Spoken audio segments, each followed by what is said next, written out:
The 2011 Speed Triple R reduced low is to a dribbling idiot. The 2016 model is faster, tighter, more compact, smarter and much more refined. It's a grown-up three-cylinder hooligan machine most riders will be able to extract the best from on the street. Triumph's Speed Triple is one of the original bad boy street fighters, a big fat litter class naked bike with sports bike suspension and brakes. The concept is so normal to us now that it's hard to recall just what a strange idea it seemed like back in 1994. But as somebody who rides about 95% street, 4% dirt and 1% track, fast nakeds make a lot of sense to me. They make lower speed action more involving, and high speed runs feel downright epic. With flat bars and spacious seating, they're 1000% more comfortable than a sports bike but every bit as aggressive on a fast road. Short of a fast racetrack, I'd pick a naked bike for pretty much any road duties. I'd never tried a three-cylinder engine before I hopped on the 2011 Speed Triple R, and it was a revelation. Gruntier and torquier than an inline-4, revier and more flexible than a twin, it struck me as an ideal motor for road riding. At the time, Triumph and Benelli were the only major companies producing a big triple, but they were such a success that other companies have jumped on board since. Yamaha's 900cc triple has been incredibly popular, and MV Agusta's midsize triple platform has arguably rejuvenated a nailing company. They're just flat out a good thing. The Speed Triple seems to have fallen out of the super naked category in recent years, with its 130-odd horsepower spec sheet looking a bit tame next to the wild excesses of the 180 horsepower KTM Super Duke 1290, and a group of four-cylinder, 160 horsepower beasts from BMW, Yamaha and Aprilia. But the horsepower war was always irrelevant to road riding, so Triumph has wisely avoided getting involved. Who cares how much power a road bike makes when it's about to hit its rev limiter? What's much more important is whether you're packing a decent shunt on a mid-range corner exit. So don't be put off when you see that the new 2016 Speed Triple only makes 140 horses. It has got the goods where it counts, and a giant fat torque curve that comprehensively humbles the S1000R all the way up to $9,000 on the Tacho. You'd be forgiven for thinking the new Speed Trip is a minor update. The key visual elements don't change a lot. The frame is identical, the big fat black motor looks about the same, and the twin underseat silencers look very much like the ones I immediately pulled off my 2014 model. The headlights are new, which has inspired much wailing and gnashing of teeth among the Speed Triple faithful, who hate anything that's not perfectly round. They now include daytime driving lights, although I'm not sure exactly what those do that the regular headlight doesn't. But the seat and tank are noticeably slimmer and smaller, giving the new bike a compact and light feel, particularly if you're stepping straight off the old one. And the second you fire up the engine, you realize things have moved a long way on from the old bike. This new motor has some 104 changes over the previous model, from new piston, crank and combustion chamber designs, right through to a new airbox, a much freer flowing exhaust system and a featherlight slip assist clutch. But the biggest change, inspired mainly by Euro IV and V emissions standards, is the ride-by-wire throttle. Thanks to this one major change, the fifth generation of this 1050cc triple feels about as close to its predecessor as it does to a Kenworth truck. Like the Tiger Sport 1050 we rode a couple months back, the Speed Triple's throttle is featherlight to the touch. It spins up effortlessly with or without a load on it. In fact, in first and second gear it jumps away so quickly on half a handful that it feels like it could genuinely get away from you.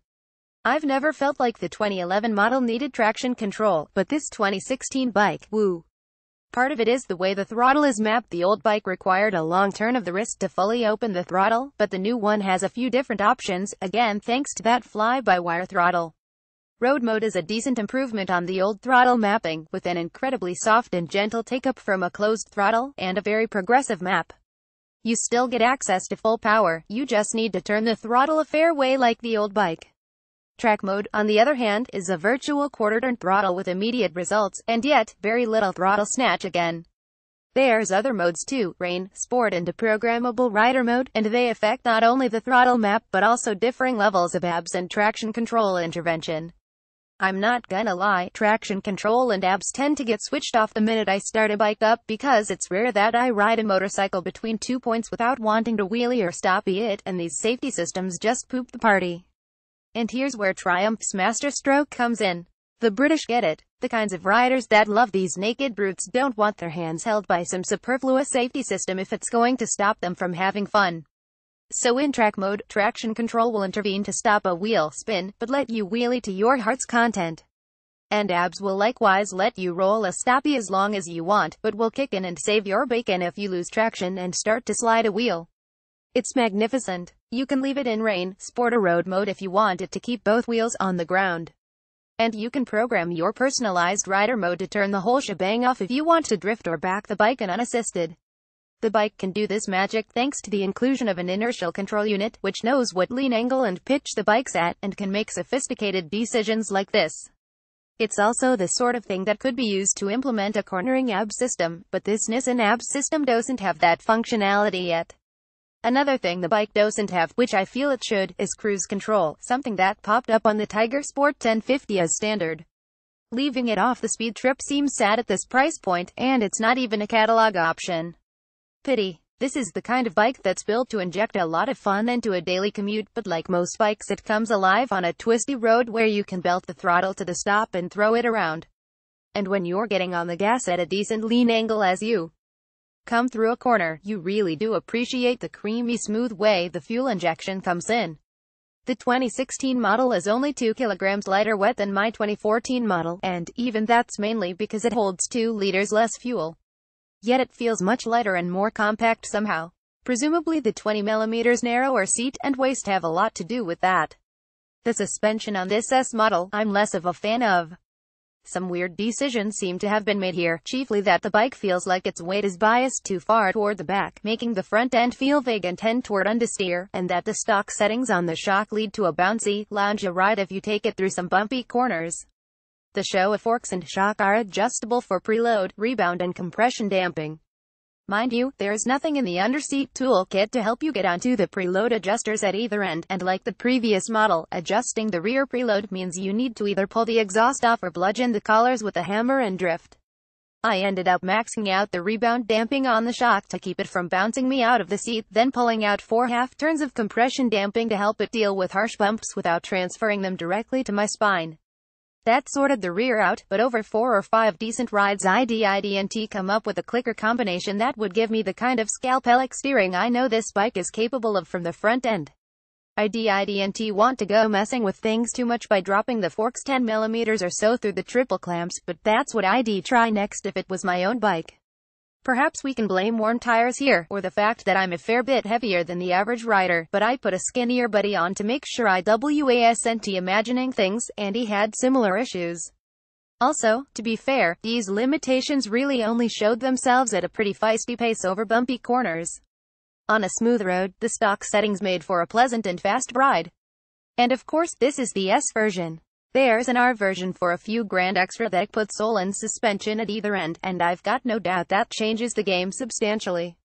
Interestingly, on the Australian launch, the assembled motojournos were reportedly split on which model they preferred, some liking the firmer approach of the R, and others preferring the comfort of the S. Either way, even without the suspension 100% to my liking, I found this a fun, fast and furious ride in the twisties. The surge of torque from that big triple lets you lean back and hoist the front wheel on a corner exit in second gear, and a riding position gives you plenty of room to move around and get off the bike in the corners. The 2016 Speed Triple's fuel tank holds 2 liters less than the previous model. It's now down to just 15.5 liters 4 gallons.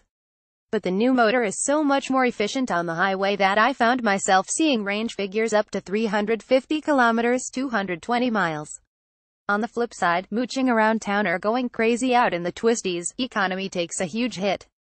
I saw the fuel light as early as 160 kilometers 100 miles into a tank on more than one occasion. So here's a couple of things I'd change immediately if I owned one of these handsome critters, apart from spending some time on the suspension.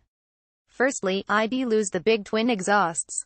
They sound fine and they look distinctive, but at the end of the day they're a large mess of metal high and wide on the back of the bike, doing the opposite to mass centralization.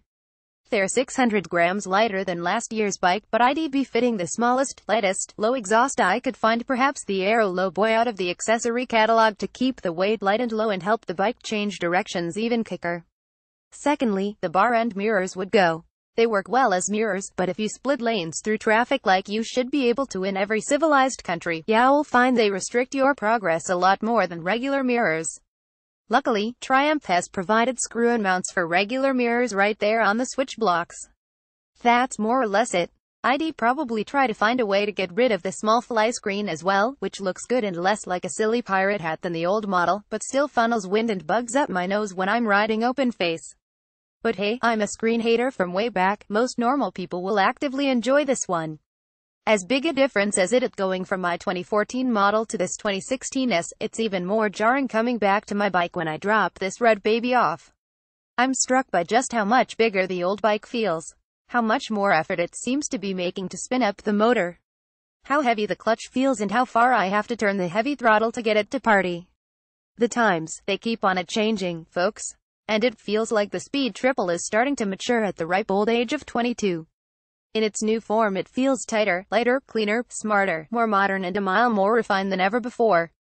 From the nice stitch two-piece seat to the well-integrated dash and switchgear, it's a class act. It's a bike that encourages you to dig in and explore its full, fiery performance potential on every ride, and that's just the way I like 'em. And if the cost of progress has to be that my 2014 model instantly feels like a dinosaur, then such is life.